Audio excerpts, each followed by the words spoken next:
आपको लगता है कि पाकिस्तान तहरीक-ए-इंसाफ ने केपीके में जो बातें की थी उन पर अमल दरामद किया? लोड शेडिंग की बातें उनकी जानिब से की जाती रही थी और इसके साथ ही साथ करप्शन का खात्मा और जी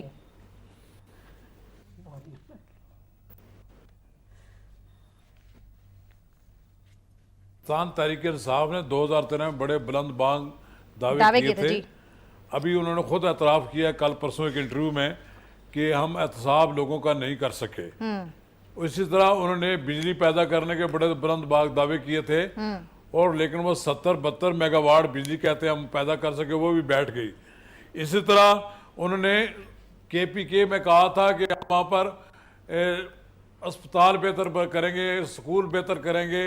अगर आप कोई आदमी जाए केपीके में मायना करे देखे तो बड़ी सख्त मायूसी होती है। ये मंशूर जो होता है ये बड़े बुलंद बाग दावे तो सब जमातें कर लेती हैं। सबसे पहले मतलब आप मान रहे हैं कि सब जमातें कर लेती हैं, फिर पीपल्स पार्टी, फिर मुस्लिम लीग नून ने ये अपने मंशूर का ऐलान किया, या उन्होंने फिर बाद में देखा कि इनके मंशूर को सामने रखकर इन्होंने अपना एक मंशूर बना लिया है। देखें तहरीक-ए-इंसाफ केपीके में बरसकदार रही है, वहाँ उसकी कारकर्दगी का जायजा लेने के बाद हर आदमी को महसूस हो सकता है कि किस कदर उन्होंने काम किया है। मैं ये समझता हूँ कि तहरीक-ए-इंसाफ बुलंद बाग दावे करती है लेकिन अमली तौर पर उसके पास ना तो वो फोर्स है, ना वो कुव्वत है, ना वो लोग हैं जो उसके मंशूर को अमल पैरा कर सकें।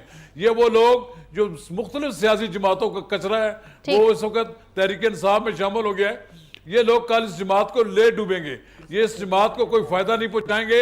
ये जमात ठीक है नवाज रजा साहब, आपके मुताबिक बुलंदोबान दावे सिर्फ किए गए इमरान खान की जानिब से 2013 के मंशूर पर अमल दरामद नहीं किया गया। केपीके इसकी एग्जांपल